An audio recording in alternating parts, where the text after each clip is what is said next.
Good night. Welcome to Teleislas News with the most relevant and important information of the day. For alleged influence peddling, the Civil State Attorney General's office charged former deputies of the department who allegedly requested the then Secretary of Agriculture and Fishing of the department to grant contracts and agreements in their favor or in favor of third parties. The Attorney General's office issued a statement of charges against former deputies Bradison Lawrence, Fernandez Bryan, and Milton Lopez James from the period 2016 until 2019 for incurring in alleged influence peddling.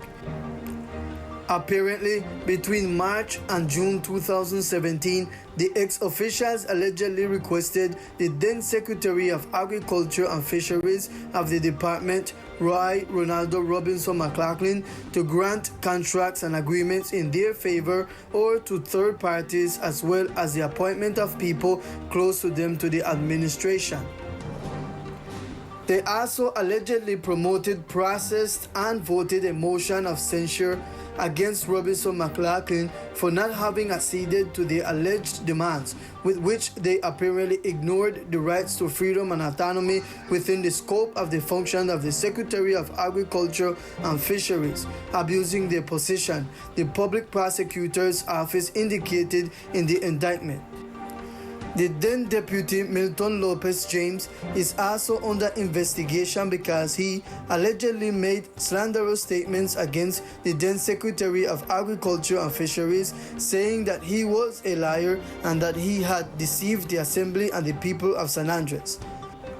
For the control organ, the apparent conduct displayed by the former deputies was not in accordance with their function, duty, and with the purposes of the state represented by those who serve as members of a popularly elected public corporation, so they would have violated the principles of equality, transparency, as well as the prevalence of the general interest and morality. For these facts, the prosecutor's office formulated 2 disciplinary charges against those investigated, classified as serious misconduct committed with malice aforethought. Against Milton Lopez James, the Attorney General's office issued the 3rd charge of serious misconduct.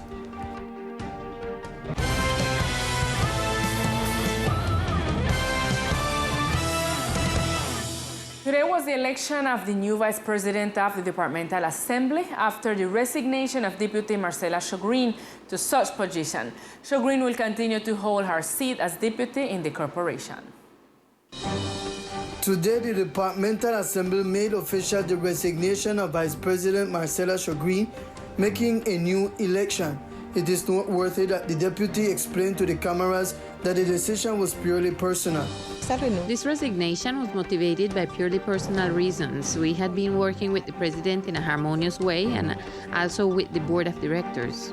After the resignation presented by Deputy Marcela Shogreen, yesterday a situation arose in the Departmental Duma where Deputy Carolina Poa was involved, and she explains the reason for the heated discussion and why she considers that they have not carried out a due process. More than an apology is to mention that situations like this should not occur. But yesterday's session was something super extraordinary. Yesterday, Margit acted as vice president, and she's the second vice president because the first one is Marcela. And I asked the question, why is Margit acting and not Marcela? Because Marcela is sitting here. What did the chairman do? He abruptly ended the session because they were committing an illegality. You tell me, is the president of the Duma to follow what is established in the law, or is he there to go to the convenience of each one of the members of the Duma? Today we were summoned running around to untangle the knot. They're used to that. Now, Deputy Margit Bandera, involved in yesterday's confrontation, apologizes for the heated situation that arose and refers that everything is under the regulations. We are public servants who represent a community, so we must set an example of our conduct and our actions. Therefore, I apologize, but as I said and I repeat, whoever is frequently exposed to dangerous situations sooner or later will be trapped in them. And even if one is polite and patient, there are moments that we are not able to tolerate. Finally, the president of the Departmental Assembly, Orly, also indicated that before accepting the resignation of the vice president, this was consulted. Therefore, it was made official today, making a new election.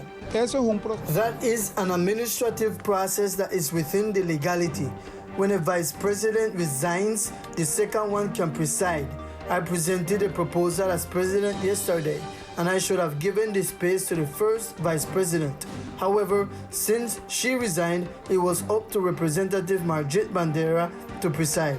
With 7 votes in favor, Abdul Endaus was appointed as the new vice president of the Assembly. This happened in the middle of the debate of the analysis where the project on tax relief is being studied. The police command of the archipelago of San Andres, Providence, and Santa Catalina reported this afternoon the execution of an operation that resulted in the capture of a man who was required by the authorities for the crime of homicide.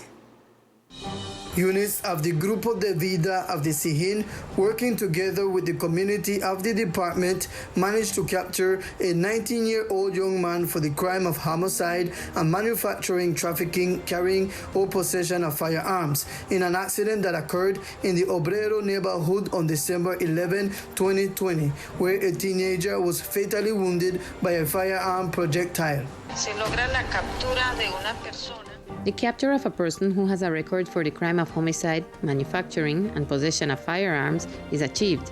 This person was involved in events that occurred in the Obrero neighborhood on December 11 of 2020, where teenager Luis Ryan Emilian Livingston was injured and later died from a gunshot wound. This young man was recognized in the sector for being a promising person in soccer in the archipelago. Therefore, it is important to continue highlighting the efforts made by the authorities.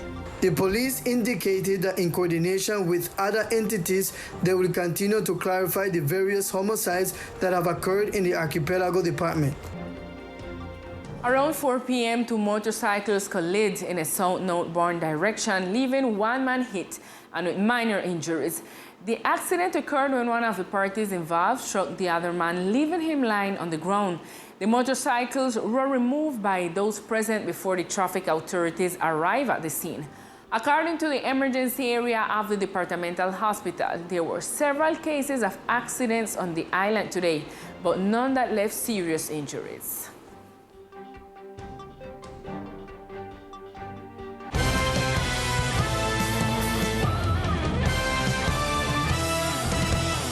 In other news, during the General Assembly of ASOCARS, Carolina's director Arnie Britton asked the national government to intervene and establish the carrying capacity of the islands, taking into account that overpopulation has become the biggest enemy to the environmental development of the island.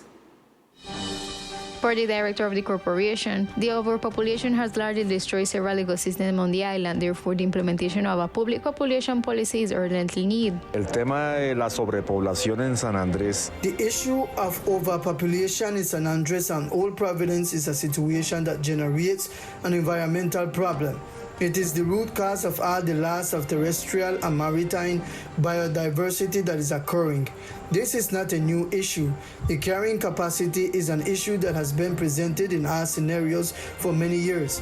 There was an even first approach with a public population policy at the time, but there has not been a political will to implement it.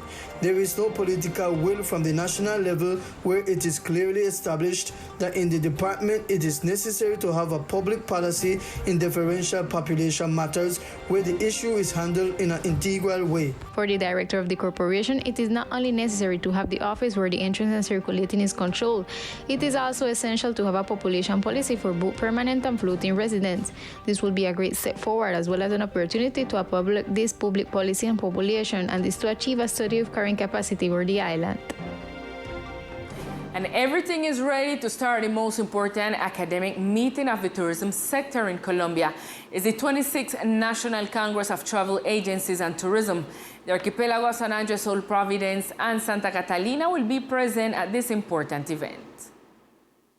This August 25th and 26th, the 26th National Congress of Travel Agencies and Tourism will be held in the city of Bogota, bringing together travel agents, wholesalers, operators, airlines, hotels, and restaurants, where more than 600 tourism entrepreneurs are expected to attend, as well as the President of the Republic. ANATO San Andres branch will be at the event representing the islands. The San Andres branch of ANATO will have its participation with different agencies that are part of it, and also with its president Susan Saad and its executive director Natalie Livingston Davis. This will be a great opportunity for travel agencies and the tourism sector of the island in this academic venue to innovate and move forward. We know that the industry has been changing a lot. It is expected that the island can also move forward through changes, and we can adapt to today's processes. Among the topics to be developed during the event are the strengthening of tourism skills and competencies, new technologies, sustainability, innovation, leadership, customer service, and the current situation.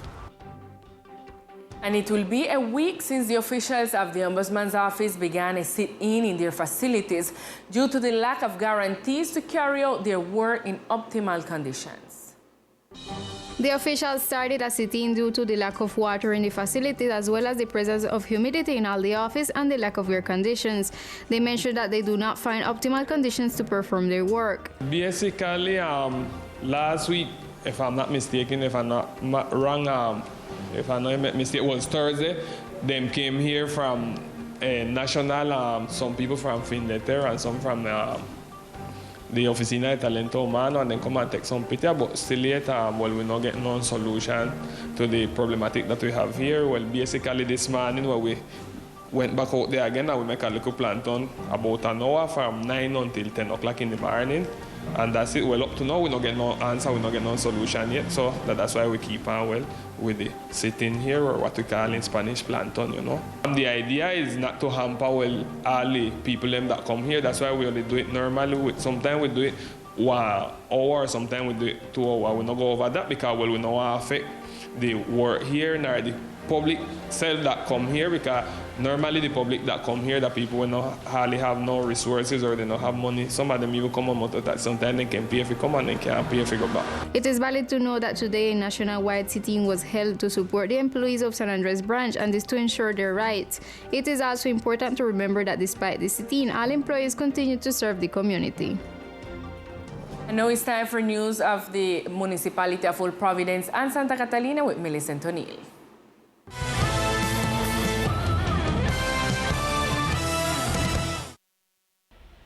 Good evening to all our viewers. This is the most relevant information from Old Providence and Catalina. In an interview conducted by Congresswoman Elizabeth J. Pang, Sena's interim director spoke about the progress of the reconstruction of the new headquarters in Old Providence and his visit to the municipality tomorrow. After the recent visit to the municipality with President Petro, House Representative Elizabeth J. Pan talked with the director in charge of the National Learning Service, SENA, about the progress in the construction of the new headquarters. We are reconstructing our new headquarters, which is 35% complete. We will be visiting the island on Thursday to do a tour and validation of some of our own activities in the work and to move forward. Our idea is to finish this work in the month of October, and in November and December to start working on what has to do with endowment. The director in charge spoke about some courses that will be offered in this new headquarters. To put it at the service of the whole community in Providence, they will have a communications technology environment, multifunctional environments where we will have maintenance of outboard engines and two-stroke combustion engines. We will also have gastronomy, kitchen, and administrative options and areas for the apprentices according to what is required on the island. The English program, currently with 200 instructors from the department, was also part of the conversation. Let's remember that these instructors are part of the temporary staff. Anyway, we will review it, and from the training point of view, if we find the relevance of increasing this group or taking this group and empowering it, we classify them with new competencies and make them stronger. That is something we want to review later. It is expected that by the first quarter of 2023, the new headquarters will be operational. And in other news, USAID is leading a project called Tourism with Purpose in order to generate tourism that promotes local development and impacts both locals and visitors, generating biodiversity protection. In support of a community development project for the protection of biodiversity, the USAID Natural Wealth Program is on the island working on the creation of a natural tourism trail to promote what they have called Tourism with Purpose. Here you have a tropical dry forest, one of the last relics of tropical dry forest in the country.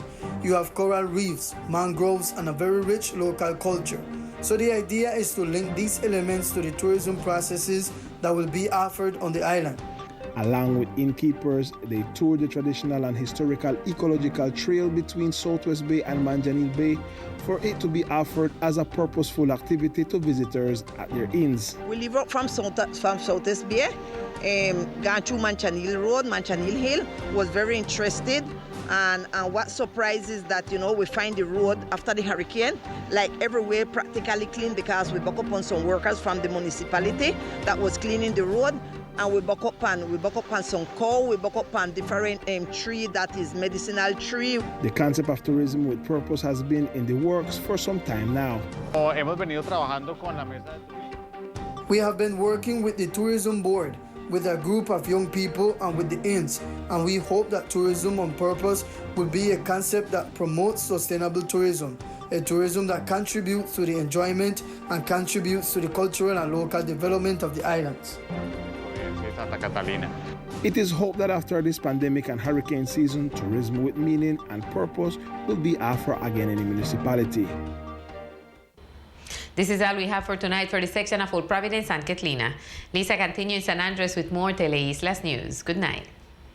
Thank you, Millie. This was all for tonight. See you tomorrow at 1 p.m. with more of Teleislas news. Good night.